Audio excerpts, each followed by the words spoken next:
بسم اللہ الرحمن الرحیم بسم اللہ الرحمن الرحیم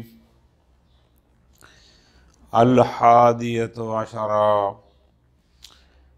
لا يجوز لأحد الأكل من مال غیرہ۔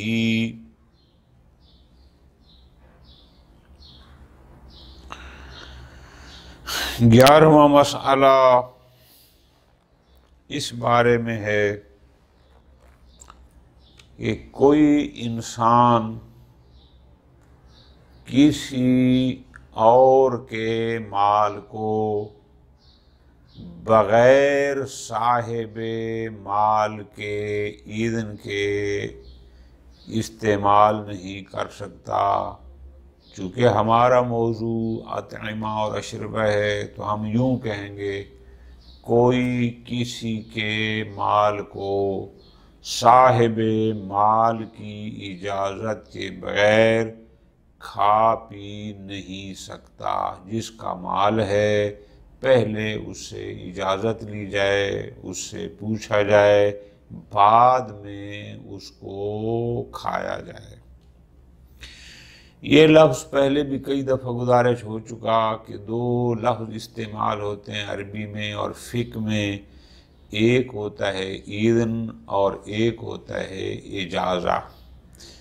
عام طور پر پوری فقہ میں آپ دیکھیں گے کہ اذن اردو میں تو اجازت کہتے ہیں، لیکن اذن وہاں کہا جاتا ہے کہ شے استعمال کرنے سے پہلے اس کی رضا کو طلب کرنا، اور اجازہ عام طور پر وہاں استعمال کیا جاتا ہے کہ کسی کی چیز کو استعمال کر لینا، بعد میں اس سے رضایت کو طلب کرنا۔ خوب بات ہوتی ہے اذن کی، اذن یعنی پہلے اس سے پوچھنا، جیسے ہم کہتے ہیں نا اس سے پوچھ کر اس کی رضایت طلب کر کے، یعنی پیشگی اجازت، اس کو اذن کہہ دیا۔ کام کرنے کے بعد اس کو اجازت کہتے ہیں۔ خوب یہ دو لفظ ہیں۔ اس پورے مسئلہ میں شہید رحمت اللہ علیہ نے سورہ نور کی آیت نمبر 61 کو در حقیقت سامنے رکھا کہ سورہ نور کی آیت نمبر 61 میں کچھ گھروں سے کھانے پینے کی اجازت دی گئی ہے۔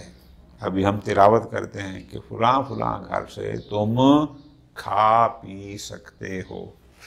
تو شہید نے اس آیت مجیدہ کو سامنے رکھ کر یہ پوری بحث کی کہ آیت مجیدہ میں جن جن لوگوں کا ذکر ہے کہ فلاں کے گھر سے، فلاں کے گھر سے، فلاں کے گھر سے، ان کے علاوہ کسی اور کی چیز کو کھانا پینا پیشگی اجازت کے بغیر یہ جائز نہیں ہے۔ وہ آیت مجیدہ کیا ہے؟ سورہ نور کی پوری آیت، چونکہ اس کا ابتدائی حصہ بھی نہیں ہے تھوڑا سا اور آخر میں بھی نہیں ہے، پوری آیت یوں ہے: لَيْسَ عَلَى الْأَعْمَى حَرَجٌ وَلَا عَلَى الْأَعْرَجِ حَرَجٌ وَلَا عَلَى الْمَرِيضِ حَرَجٌ وَلَا عَلَى أَنفُسِكُمْ أَن تَأْكُلُوا مِن بُيُوتِكُمْ أَوْ بُيُوتِ آبَائِكُمْ أَوْ بُيُوتِ أُمَّهَاتِكُمْ أَوْ بُيُوتِ إِخْوَانِكُمْ أَوْ بُيُوتِ أَخْوَاتِكُمْ أَوْ بُيُوتِ أَعْمَامِكُمْ أَوْ بُيُوتِ أَمَّاتِكُمْ أَوْ بُيُوتِ أَخْوَالِكُمْ أَوْ بُيُوتِ خَالَاتِكُمْ أَوْ مَا مَلَكْتُمْ مَفَاتِحَهُ أَوْ صَدِيقِكُمْ لَيْسَ عَلَيْكُمْ جُنَاحٌ أَن تَأْكُلُوا جَمِيعًا أَوْ أَشْتَاتًا فَإِذَا دَخَلْتُمْ بُيُوتًا فَسَلِّمُوا عَلَىٰ أَنفُسِكُمْ تَحِيَّةً مِّنْ عِندِ اللَّهِ مُبَارَكَةً طَيِّبَةً كَذَلِكَ يُبَيِّنُ اللَّهُ لَكُمُ الْآيَاتِ لَعَلَّكُمْ تَعْقِلُونَ۔ یہ ہے آیت مجیدا۔ اب ہم اس کو ذکر کرتے ہیں ایک ایک نمبرنگ کر کے انشاءاللہ، اور پھر دیکھتے ہیں تاکہ بات آسان ہو جائے۔ الحادیۃ عشرہ، 15 مسئلوں میں سے 11واں مسئلہ یہ ہے، بالکل آسان سا ہے۔ لا یجوز لأحد، کسی شخص کے لیے، کسی انسان کے لیے یہ جائز نہیں ہے، الاکل من مال غیرہ، کہ وہ غیر کے مال کو کھائے، کسی کی روٹی کھا جائے، کسی کا فروٹ کھا لے، کسی کا پانی پڑا ہے، کسی کی بوتل دودھ وغیرہ کھا لے۔ ممن یحترم مالہ، البتہ ان لوگوں کا کہ جن کا مال محترم ہے۔ کچھ لوگ ہوتے ہیں جن کا مال محترم نہیں ہوتا، جیسے کافر عربی ہوتے ہیں، یہ جنگ میں آتے ہیں الاخری، خوب جن کا مال محترم ہوتا ہے۔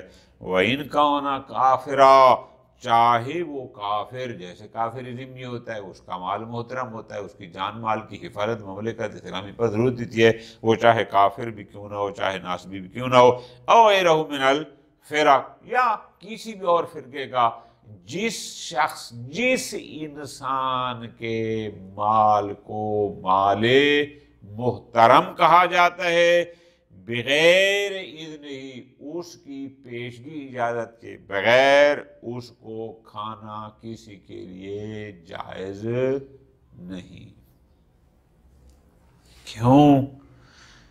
لِقُبْحِ التَّصَرُّفِ فِي مَالِ الْغَيْرِ كَذَلِكَ، اس لیے کہ قرآن واضح کہتے ہیں لا تَأْكُلُوا أَمْوَالَكُمْ بَيْنَكُمْ بِالْبَاطِلِ، غیر کے مال میں تصرف کرنا بغیر اس کی پیشگی اجازت کے یہ کبھی ہے۔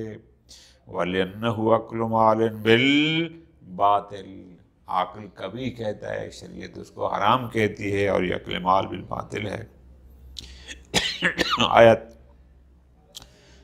وَلِقَوْلِهِ صلی اللہ علیہ وآلہ وسلم، پھر پیغمبر اکرم صلی اللہ علیہ وسلم کا فرمان مبارک موجود کہ المسلم علی المسلم حرام دمہ و مالہ و عرضہ، کہ ایک مسلمان پر دوسرے مسلمان کا مال، اس کا خون، اس کا عرض، اس کی ناموس حرام ہے۔ وہ اس کے خون میں ہاتھ رنگین نہیں کر سکتا، وہ اس کے مال کو استعمال نہیں کر سکتا، وہ عرض، اس کی ناموس حرام۔ خوب، کسی کے لیے جائز نہیں کہ وہ کسی اور کے مال میں سے کچھ کھائے، اِلَّا مِن بُیُوتِ مَن تَضَمَّنَتْهُ الْآیَةُ، سوائے ان گھروں کے کہ جن کا اس آیت مجیدہ میں ذکر ہے۔ میں نے گزارش کی ہے کہ شہید رحمت اللہ کے سامنے در حقیقت سورہ نور کی یہ آیت نمبر 61 تھی، اس کو جس کی وجہ سے انہوں نے اس مسئلے کو لگتا ہے عنوان قرار دیا، پوری آیت کی تلاوت کی۔ اب اس آیت میں کتنے اموال ہیں جن کا ذکر ہے؟ ٹھیک ہے جی، اب ترتیب سے چلو۔ وَلَا عَلَىٰ أَنفُسِكُمْ أَن تَأْكُلُوا مِن بُيُوتِكُمْ، اپنے گھر میں سے، ایک، بیوت آبائکم، دو، او بیوت امہاتکم، تین، او بیوت اخوانکم، چار، او بیوت اخواتکم، پانچ، او بیوت آمامکم، چھ، او بیوت اماتکم، سات، او بیوت اخوالکم، آٹھ، او بیوت خالاتکم، نو، او ما ملکتم مفاتحہ، 10، او صدیقکم، یعنی بیوت و صدیقکم 11۔ قرآن مجید سورہ نور کی یہ آیت نمبر 61 ان 11 قسم کے گھروں کا ذکر کر رہی ہے کہ یہاں سے تم کھا سکتے ہو، کوئی پیشگی اجازت کی، پوچھنے کی، اذن کی ضرورت نہیں ہے۔ یہ 11 گھر ایسے ہیں جو فہرست ہم نے گنی۔ فَيَجُوزُ الْعَقْلُ مِنْ بُيُوتِ الْمَذْكُورِينَ، یہ جو 11 گھروں کا ذکر آیا، ان گھروں میں جو کھانے پینے کے اشیاء ہیں ان کو کھانا جائز ہے، مع حضورہم، چاہے صاحب خانہ گھر میں موجود ہوں، او غیبتہم، یا وہ گھر میں نہ ہوں۔ خالہ کے گھر آپ گئے، کوئی کھانے کی چیز پڑی تھی، خالہ گھر میں ہے یا نہیں ہے، تم اٹھا کے اس کو کھا سکتے ہو، ٹھیک ہو گیا جی۔ بھائی کے گھر میں گئے، چیز پڑی تھی، بھائی گھر میں ہے تو بھی کھا سکتے ہو، البتہ کھانے پینے کی بات ہے، یہ نہیں کہ اس کا موبائل اٹھا کے لے جاؤ اور باقی چیزیں لے جاؤ گے جی بھائی کا، نا، انشاءاللہ آگے آ رہا ہے۔ تو اب ان 11 گھروں میں سے آپ گھر والے ہوں یا نہ ہوں، بغیر پیشگی اجازت کے تم کھا سکتے ہو۔ الا مع علم الکراہہ، مگر یہ کہ آپ کو علم ہو کس کا؟ خالہ ویسے تو بڑا پیار کرتی ہے، لیکن اگر یہ فروٹ میں نے کھا لیا تو دل میں گالیاں دے گی۔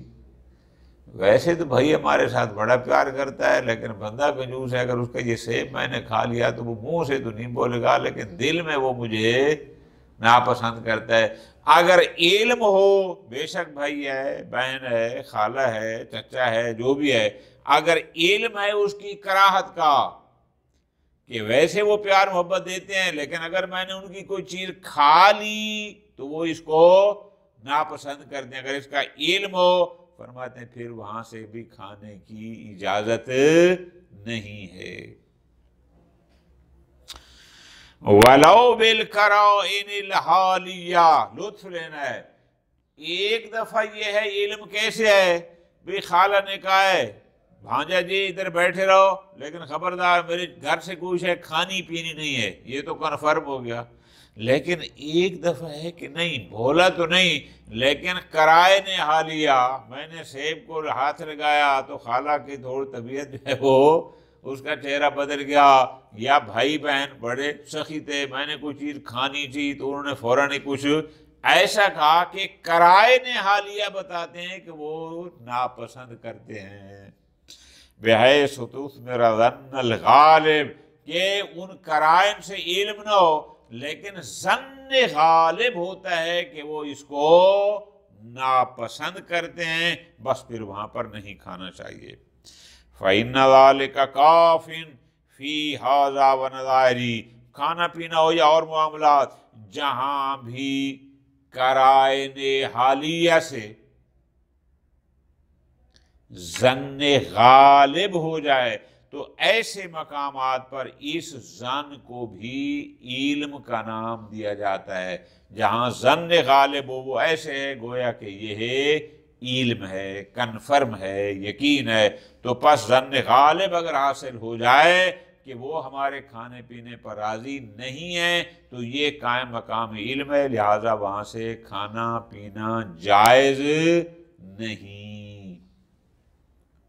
بات سمجھ آ گئی کہ ان 11 گھروں سے جو کھانے کی اجازت تھی، اگر ان 11 گھروں والوں کی کراہت کا یعنی عدم رضایت کا، ناپسندیدگی کا علم ہو، یعنی غالب ہو جائے کہ وہ راضی نہیں ہوتے، پھر وہاں سے بھی کھانے کی اجازت نہیں ہے۔ ٹھیک ہو گیا جی؟ خوب،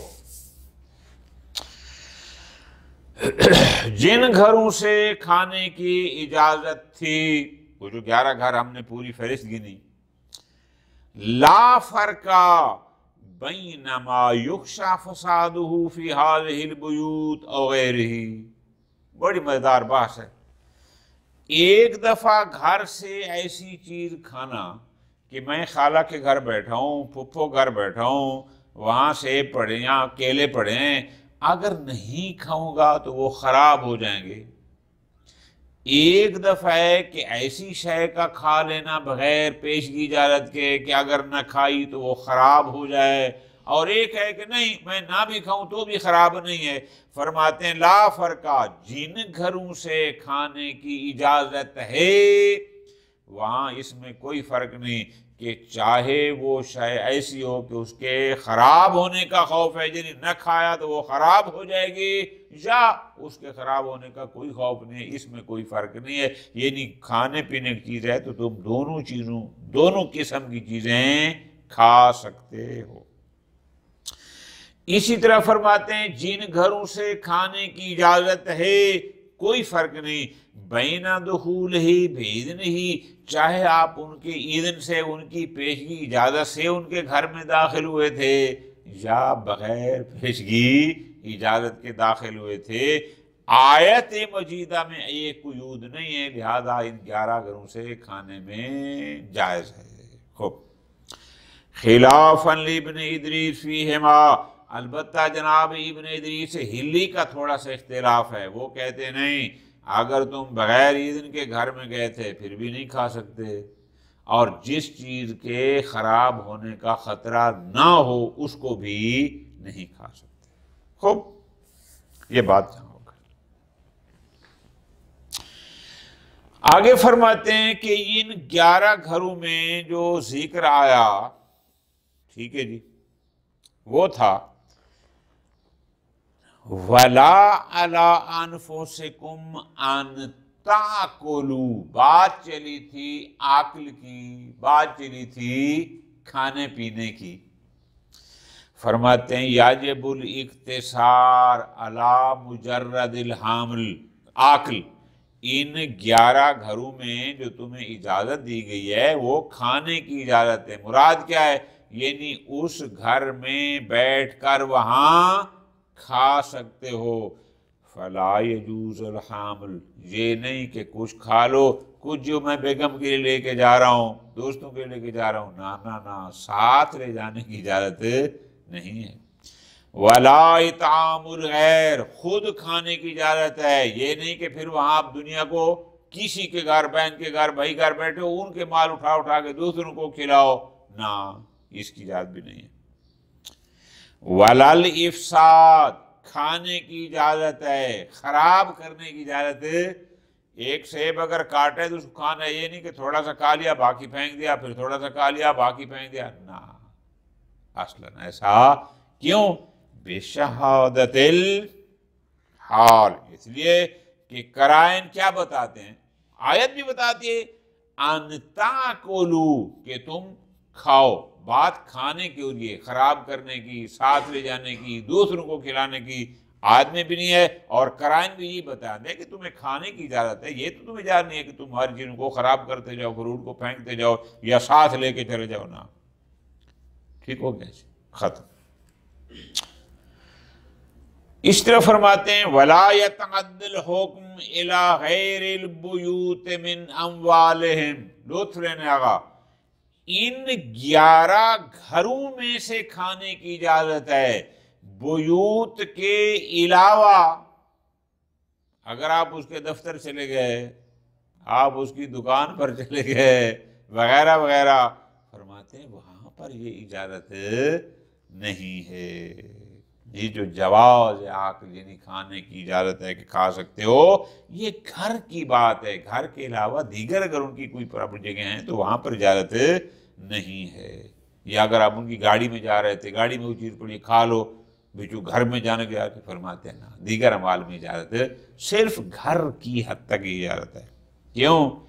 اقتصاراً فیما خالف الاصل علی موردی، یہ لفظ ہم نے کئی دفعہ پڑھا ہے کہ ہر وہ حکم جو خلاف اصل ہو وہاں قدر متیقن پر اکتفا کیا جاتا ہے، کسی کا مال اس کے اذن کے بغیر کھانا خلاف اصل ہے، اب چونکہ آیت مجیدہ نے ذکر کر دیا تو ہم قدر متیقن پر اکتفا کریں گے۔ قدر متیقن بیوت ہیں، یعنی ان کے گھر سے کھانے جاتے ہیں جہاں پر لفظ بیت صادق نہیں آتا، وہاں سے بھی بغیر اذن کے کھانے کی اجازت نہیں ہے۔ اسی طرح فرماتے ہیں وَلَا أَن تَنَاوَلَ غَيْرَ الْمَعْقُولِ، اور یہ بھی جائز نہیں ہے، ایک ہوتا ہے کھانے پینے کی چیز، وہ جائز ہے، معقول کے علاوہ، یعنی جو چیز کھانے پینے کی نہیں ہے اس کو اٹھا لینا، جیسے میں نے کہا کسی کا موبائل اٹھا لینا، لیپ ٹاپ، کپڑے، جوتی، فلاں، نہ، یہ اجازت نہیں ہے، ٹھیک ہے جی، صرف بات کھانے پینے کی ہے۔ اِلَّا أَن يَدُلَّ عَلَيْهِ الْعَاقِلُ بِمَفْهُومِ الْمُوَافَقَةِ، ہاں ہم نے کہا ہے کہ بات آدمی کہا تھا ان تاکلوا، بات کھانے کی تھی، پس اگر اس لفظ عقل جو کھانا ہے اگر بے مفہوم موافقت داد کرے کہ بھائی اگر وہاں سے روٹی کی اجازت ہے تو مفہوم موافقت کیا ہے؟ اس کا مطلب وہاں سے ہم پانی بھی کولر سے پی سکتے ہیں، ان کے گھر سے اس اجازت بھی ہے، وضو بھی کر سکتے ہیں، یہ مفہوم موافق کہہ رہے ہیں، ایک جیسا ہو گیا۔ اگر کھا سکتے ہیں تو ان کے پانی بھی پی سکتے ہیں، وضو بھی کر سکتے ہیں آخر۔ او یدل علیہ بالالتزام، یا یہ ہے کہ دلالت التزامی ہو، کیا بھائی آپ چچا کے گھر سے کھا سکتے ہیں تو اس کی دلالت التزامی کیا ہے؟ بھی آپ اس گھر میں کھڑے ہوں گے تو کھائیں گے نا، تو یعنی جتنی دیر وہاں کھانا ہے اتنی دیر وہاں رہنے میں بھی کوئی حرج نہیں ہے۔ اگرچہ آیت میں بات عقل کی تھی لیکن عقل تب ہوگا جب وہ گھر میں جائے گا، تو دلالت التزامی ہے، لہذا یہ بھی جائز ہے۔ ٹھیک ہو گیا، ختم۔ 11 گھروں میں سے اجازت ہے، بغیر پیشگی اجازت کے، بغیر اذن کے تم وہاں سے کھا سکتے ہو، بالکل آسان ہے۔ فرماتے ہیں حل یجوز دخولها لغیرہ، اچھا ان گھروں میں ایک دفعہ ہوتا ہے نا کھانے کے لیے جانا، بہن کا گھر تھا، چلے گئے، کچھ چیز پڑی تھی آپ نے کھا لی، اگر آپ نے کھانا کچھ نہیں ویسے داخل ہونا بغیر اذن کے، ایک اویل کون بہا بعدہ، یا کھا لیا ہے اور اب اس کے بعد بھی وہیں بیٹھے رہنا، او قبلہ، یا کھانا تو آپ نے بعد میں ہے لیکن پہلے سے گھنٹہ پہلے بیٹھے ہوئے ہیں کہ اتنے بجے میں یہ چیز کھاؤں گا، مثال کے طور پر یہ 3 حالتیں ہیں۔ ناظرون فرماتے ہیں اگر اس لحاظ سے دیکھیں کہ من تحریم التصرف فی مال الغیر، کہ مال غیر میں تصرف کرنا حرام ہے سوائے اس کے کہ جن تصرفات کی اجازت ہے، تو عقل کی اجازت ہے تو بغیر عقل کے، جب کھانا کچھ نہیں تو پھر بغیر اذن کے وہاں جانا بھی نہیں چاہیے، یا کھا لیا ہے تو پھر وہاں سے اب چلے جائیں، اب وہاں کیوں بیٹھے ہیں مثلا، اس لحاظ سے دیکھیں تو یاد نہیں ہونا چاہیے۔ ومن، لیکن اس لحاظ سے دیکھیں کہ نہیں دلالت القرائن، قرائن حالیہ دلالت کرتے ہیں کہ بھائی جب ہم ان کے گھر میں ان کے پڑے کھانے کو، فروٹ کو کھا سکتے ہیں جو ختم ہونے والا ہے، اگر کھانا کچھ نہیں ویسے بیٹھ کے آ جانا ہے تو یہ بھی بطریقِ اولیٰ صحیح ہونا چاہیے۔ فرماتے ہیں لیکن اس لحاظ کے دلائل قرائن حالیہ دلالت کرتے ہیں علی تجویز مثل ذالک، کہ نہیں اگر آپ نے کھانا کچھ نہیں ویسے چلے گئے کوئی حرج نہیں ہے، کیوں؟ من المنافع، کہ التی لا یلزم من المال بسببها، کہ اس کے وہاں جانے سے، اٹھنے سے، بیٹھنے سے وہاں پر کسی قسم کو ان کے مال طرف نہیں ہوتا، کوئی ان کا نقصان، یہ گیا بیٹھا اور آ گیا، تو حیث جازہ، جب اطراف جائز ہے، یعنی جب آپ ان کے گھر میں پڑے کھانے کو کھا سکتے ہیں تو جہاں آپ نے کچھ تلف نہیں کرنا، کوئی نقصان نہیں کرنا، وہ بے طریقے نا اولا جائز ہونا چاہیے۔ خوب، یہ بات یہاں پر ختم ہو گئی۔ اب بحث تھوڑی سی کر رہے ہیں آیت مجیدہ میں۔ آیت میں ابتدا کہاں سے دی؟ وَلَا عَلَىٰ أَنفُسِكُمْ أَن تَأْكُلُوا مِن بُيُوتِكُمْ، کہ تم لفظی ترجمہ کیا ہے؟ اپنے گھروں سے کھا سکتے ہو۔ جناب یہ تو کوئی بتانے کی ضرورت نہیں ہے کہ تم اپنے گھر سے کھا سکتے ہو، ہر بندہ اپنے گھر سے کھا سکتا ہے، بات سمجھ آ رہی ہے نا؟ اب آیت کی ایک ایک لفظ پر فرماتے ہیں یہ جو بیوتکم کا ذکر آیات مجیدہ میں، بیوتکم، اس کا مطلب کیا ہے؟ ما یملکہ العاقل، یعنی جس گھر کا کھانے والا خود مالک ہے، یہ مراد ہے۔ کیوں؟ لأنہ حقیقت فیہ، ظاہر ہے جب کھانے والا اس کا مالک ہے تو وہ بیوتکم کا مصداق وہی بنے گا۔ خوب، یہ مراد ہے۔ یمکن، لیکن آگے فرماتے ہیں ممکن ہے کہ نہیں ان تکون النکتۃ فیہ مع ظہور اباحتہ، فرماتے ہیں بات کو سمجھنا ہے، قرآن مجید فصاحت و بلاغت کی آخری منزل پر ہے کہ پھر کائنات کی کوئی اور کتاب فصاحت و بلاغت میں قرآن مجید کا مقابلہ نہیں کر سکتی۔ قرآن کا ہر لفظ، ہر حرف، ہر جملہ ایک خاص مقصد اور خاص غرض کو بیان کر رہا ہوتا ہے۔ قرآن میں یہ جو لفظ آیا نا من بیوتکم، جبکہ یہ تو ایک سادہ سی بات ہے کہ ہر بندہ اپنے گھر سے کھا سکتا ہے، اس کو بیان کرنے کی تو کوئی ضرورت بھی نہیں ہے۔ سبحان اللہ، شہید ثانی اس پر بحث کرا۔ اب یہ شہید اول کی بات نہیں ہے، شہید ثانی کہتے ہیں ممکن ہے اس بیوتکم میں کہ تم اپنے گھر سے کھا سکتے ہو، اس میں ایک خاص علمی نکتہ ہو۔ وہ علمی نکتہ کیا ہے؟ وہ یہ ہے کہ الاشارۃ الی مساوات ما ذکر لہ فی الاباحہ، کہ یہ جو اس آیت میں بیوتکم کے علاوہ بھی 10 بیوت کا ذکر ہے، یعنی اس میں در حقیقت اشارہ ہے کہ تیرا گھر اور وہ 10 گھر یہ برابر ہیں، یہ مساوی ہیں، یہ ایک جیسے ہیں۔ وَالتَّنبِیہ، اور قرآن مجید میں اس بیوتکم کے ذریعے در حقیقت متوجہ کیا جا رہا ہے کس بات پر؟ کہ ان الاقارب المذکورین، کہ جن رشتہ داروں کا اس آیت مجیدہ میں ذکر ہے، والصدیق، اور دوست کا ذکر ہے، ینبغی جعلہم کالنفس، تمہیں چاہیے کہ ان کو بھی اپنے جیسا سمجھو، کہ تو جیسے اپنے بارے میں سوچتا ہے، بھائی، بہن، چچا، ماموں، خالہ، دوست وغیرہ، فی ان یحب لہم، کہ تو ان اقارب کے لیے، رشتہ داروں کے لیے، دوست کے لیے بھی وہی پسند کر ما یحب لہا، ہا کا مرجع ہوگا نافع، جو تو اپنی ذات کے لیے پسند کرتا ہے۔ وَيَكْرَهُ لَهُمْ، ان رشتہ داروں کے لیے بھی ہر وہ چیز ناپسند کر ما یکرہ لہا، جو اپنی اور نفس کے لیے، ذات کے لیے ناپسند کرتا ہے۔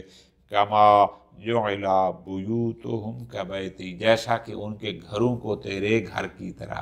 یعنی معیار ممکن ہے یہ نکتہ کہ یہ جو کہا جا رہا ہے کہ تیرا گھر ہو، تیرے بھائی کا گھر ہو، تیری بہن کا، چچا کا، ماموں کا، یہ سارے ایک کیٹیگری میں ہیں، تو در حقیقت ہو جائے کہ صرف گھروں کی بات نہیں ایک جیسے ہیں، وہ سب کو اپنے جیسا بنا، یعنی جو اپنے لیے پسند کر وہ ان کے لیے پسند کر، جو اپنے لیے ناپسند کر وہ ان کے لیے بھی ناپسند کر۔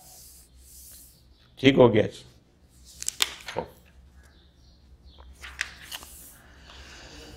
وکیل بعض کہتے ہیں کہ نہیں، یہ جو لفظ ہے کہ لا علی انفسکم ان تاکلوا من بیوتکم، اس بیوتکم سے مراد ہے بیت الازواج، یعنی زوج کے لیے زوجہ گھر یا زوجہ کے لیے زوج کا گھر، والعیال، عیال جس کو ہم کہتے ہیں، اس بیوتکم سے مراد یہ ہے۔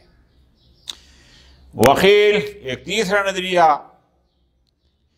وہ کہتے نہیں، بیوتکم سے مراد ہے بیت الاولاد، یعنی اپنی اولاد کا گھر۔ کیوں؟ لِأَنَّهُمْ لَمْ يُذْكَرُوا فِي الْأَقَارِبِ، کیونکہ وہ جو فہرست ہم نے رشتہ داروں کی گنی ہے ان میں اولاد کا ذکر کہیں نہیں آیا۔ مَا أَنَّهُمْ أَوْلَى مِنْهُمْ بِالْمَوَدَّةِ وَالْمُوَافَقَةِ، جبکہ اولاد باقی رشتہ داروں کی نسبت زیادہ محبت اور مودت کی حقدار ہے، انسان کو سے ہوتی بھی زیادہ ہے۔ وَلِأَنَّ، دوسری بات یہ ہے کہ اَنَّ وَلَدَ الرَّجُلِ، کسی بھی شخص کی اولاد بَعْضَهُ، وہ اس کا جز ہوتی ہے، وہ اس کا ٹکڑا ہوتی ہے، وہ اس کا حصہ ہوتی ہے۔ وَحُکْمُهُ حُکْمُ نَفْسِهِ، اولاد ایسے ہے جیسا کہ اس کی ذات ہے، ٹھیک ہے نا جی، اولاد کا حکم اس کی. اور جیسے ہم کہتے ہیں کہ اگر کوئی آپ کو دھمکی دے کہ میں تمہیں مار دوں گا، آگے کہتے ہیں یا جو اس کی ذات کے قائم مقام ہو، تو وہاں کیا کہتے ہیں اس کی اولاد کو، یعنی اگر اولاد کی دھمکی ہو تو وہ بھی ایسے ہے جیسے میری ذات کو ہے. اسی طرح ہو و مال ہو، وہ اولاد ہو یا اولاد کا مال ہو، یہ ابی ہے، وہ در حقیقت حدیث ہے، انتا و مالک ابی، کہ تو اور تیرا مال تیرے باپ کی وجہ سے ہے. بہرحال فجازا نسبت بیت ہی، لہذا اولاد کے گھر کو اب کا گھر کہنے میں کوئی حرج، بیوتکم یعنی اولاد کا گھر تیرا گھر ہے، یہ جائز ہے چونکہ وہ اس کی وجہ سے ہے، وہ اس کی جز ہے. وفی الحدیث، ایک حدیث مبارک میں یہ آیا ہے کہ ان اطیب ما یاکل الرجل، کہ کوئی بھی شخص جو کچھ کھاتا ہے اس کا سب سے بہترین پاکیزہ اور منزہ چیز جسے وہ کھاتا ہے وہ ہے من کسبہ، جو وہ اپنی کمائی سے کھاتا ہے. سب سے زیادہ لطف دار وہی ہے جو اپنی کمائی سے کھاتا ہے. اور آگے آیا وَإِنَّا وَلَدَهُ مِن كَسَبِهِ، اور یہ جو اولاد ہوتی ہے یہ بھی اس کے کسب میں شمار ہوتی ہے. خوب، یہ بات جہاں ختم ہوگی. بس خلاصہ بیوتکم سے کیا مراد ہے؟ ایک قول جو ہو گیا یعنی عاقل کا اپنا، دوسرا ہو گیا کہ نہیں ازواج اور عیال کا گھر، تیسرا ہو گیا بیت الاولاد. خوب، آگے رشتہ داروں کے نام آ گئے. پھر آگے چلتے چلتے آگے کیا پہنچا؟ آگے آیا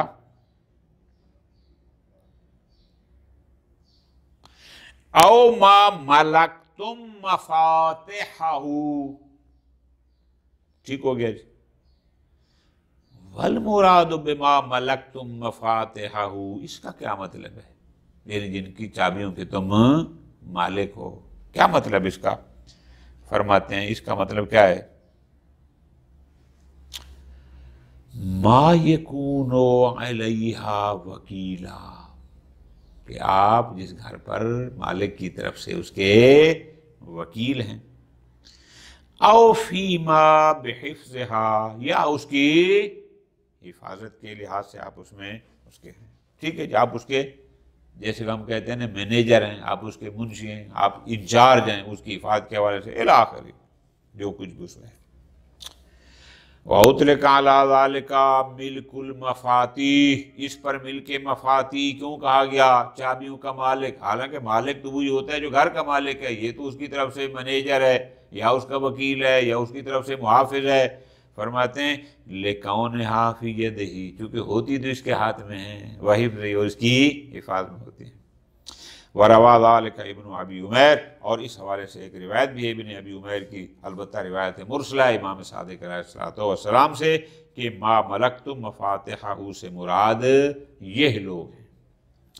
وکیل بعض کہتے ہیں کہ نہیں، ما ملکتم مفاتحہ سے مراد کیا ہے؟ ہوا بیت المملوک، یعنی تمہارے غلام اور لونڈیاں جو ان کے گھر ہیں ان کی اس سے مراد وہ ہے. خوب، ختم ہوگی بات، دو نظری ہو گئے. آیت مجیدہ میں آگے لفظ کیا تھا؟ آگے لفظ تھا او ما ملکتم مفاتحہ کے بعد تھا او صدیقکم. فرماتے ہیں در حقیقت یہ ہے او بیوت صدیقکم، کہ اپنے دوست کے گھروں سے. علی حذف المضاف، یہاں مضاف حذف ہے. صدیقکم در حقیقت ہے او بیوت صدیقکم. لفظ صدیق واحد کے لیے بھی استعمال ہوتا ہے اور جمع کے لیے بھی ہوتا ہے. اب جب صدیق واحد اور جمع دونوں کے لیے ہے تو اس لیے پہلے مضاف اس کے لیے کریں گے بیوت، یعنی بیوتو صدیقکم، چونکہ لفظ صدیق جمع کے لیے بھی استعمال ہوتا ہے. اس طرح مثال دے رہے ہیں جیسے لفظ خلیط ہے، وہ واحد کے لیے بھی استعمال ہوتا ہے، جمع کے بھی لیے ہوتا ہے، صدیق بھی اسی طرح ہے. خوب، صدیق حتیٰ کہ مذکر مؤنث کے لیے بھی استعمال ہوتا ہے. صدیق کسے کہتے ہیں جناب؟ صدیق دوست کے معنی میں، نہ کہ وہ صفت مشبہ والا معنی سچے والا۔ صدیق سے مراد والمرجع فی صدیق، صدیق میں مراد الی العرف، یہ فیصلہ عرف نے کرنا کہ لوگ کیسے بندے کو کسی کا دوست کہتے ہیں، صدیق کہتے ہیں۔ کیوں؟ لعدم تحدید ہی شرعن، اس لیے کہ شرعن اس کی کوئی حد نہیں بیان کی جو اس معیار کا ہو۔ ہاں وفی صحیحۃ الحلبی، البتہ ایک روایت ہے ہمارے پاس حلبی کی، روایت صحیحہ، کہتا ہے سألت ابا عبداللہ علیہ السلام، میں نے امام صاحب سوال کیا، میں نے گزارش کی، ما یونا بقولی، کہ یہ جو قرآن مجید میں کہا وہ صدیقکم، اس سے کیا مراد لیا جائے گا اگر یونا مجہول پڑھیں تو؟ امام نے فرمایا ہوا واللہ، کہ صدیق سے مراد، آگے قسم اٹھائی، الرجل یدخل بیت صدیقہ، کہ انسان جب اپنے دوست کے گھر میں جاتا ہے، فیاکل بغیر اذنہ، اور بغیر پیشگار سے جو کھانا شروع کر دے، بس اسی کو صدیق کہتے ہیں۔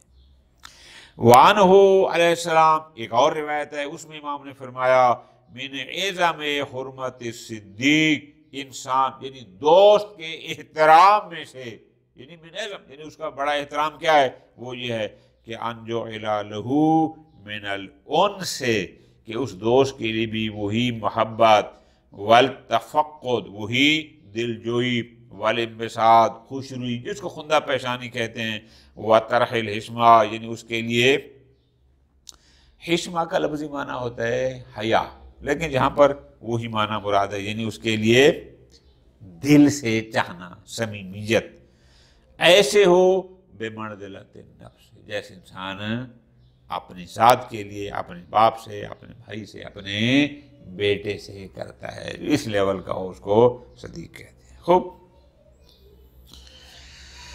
ختم۔ جمد رشتہ داروں کا ذکر آیا، ہمیں پتہ ہے کہ یہ رشتہ دار کبھی نسبی ہوتے ہیں، کبھی رضائی ہوتے ہیں، نسبی بھائی بھی ہوتا ہے، رضائی بھی ہوتا ہے، نسبی بہن بھی ہوتی ہے، رضائی۔ تو یہ جو اجازت ہے، یہ اجازت آیا فقط نسبی رشتہ داروں کے لیے ہے یا یہ رضائی رشتہ داروں کے لیے بھی شامل ہے؟ جواب والمتبادر من المذکورین، آیت مجیدہ میں جن رشتہ داروں کا ذکر ہوا، اس سے تبادر کیا ہے کہ کونہم کذالک بالنسب، کہ یہ جو رشتہ دار ہیں، بھائی کا ذکر آیا، ماں کا ذکر آیا، بہن کا ذکر آیا، چچا ماموں وغیرہ، اس سے تبادر ہوتا ہے کہ یہ سارے جب نسبی ہوں تو ان کے گھروں سے آپ بغیر پیشگیات کے کھا سکتے ہیں۔ ٹھیک ہو گیا جی، تبادر تو یہی ہوتا ہے۔ وفی الحاق من کان منہم کذالک بالرضا وجہم، لیکن اگر یہی رشتے نسبی نہ ہوں بلکہ رضائی ہوں، بھائی ہے لیکن رضائی، بہن ہے لیکن رضائی، چچا ہے لیکن رضائی، تو آپ جب رضائی ہیں تو کیا ان کے گھروں سے بھی ہم یہ چیزیں یعنی کھا پی سکتے ہیں بغیر پیشگار کے؟ وجہن، فرماتے ہیں دلیل تو بنتی ہے، دلیل کیسے؟ من حیث ان رضا لحمۃ کا لحمۃ النسب، اس لیے کتاب المیراث میں یہ بار بار آیا کہ ان رضا لحمۃ، جیسا کہ نسب سے رشتے پھیلتے ہیں، رضا سے بھی، رضا اور دودھ پلانے اس سے بھی رشتے اسی طرح پھیلتے ہیں۔ وَلِمَسَاوَاتِهِ لَهُ فِي كَثِيرٍ مِنَ الْأَحْكَامِ، اور بہت سارے احکام میں نسبی اور رضائی برابر ہیں، کہ جو حکم نسبی کا ہے وہی حکم رضائی کا ہے۔ خوب، اس لحاظ سے تو رضائی کا حکم بھی یہی ہونا چاہیے۔ لیکن وجہ العدم، لیکن جو کہتے ہیں کہ نہیں جناب یہ حکم فقط اور فقط نسبی رشتوں کے لیے ہے، ان کی دلیل یہ ہے کہ کون المتبادر نفسی منہم، ایک تو تبادر فقط نسبی رشتہ داروں کا ہے، بات سمجھیے نا، رضائی کا تبادر جب آتا ہے تم بھائی کے گھر سے کھا سکتے ہو تو عام بندے کیا سمجھتے ہیں؟ نسبی بھائی سمجھتے ہیں یا رضائی؟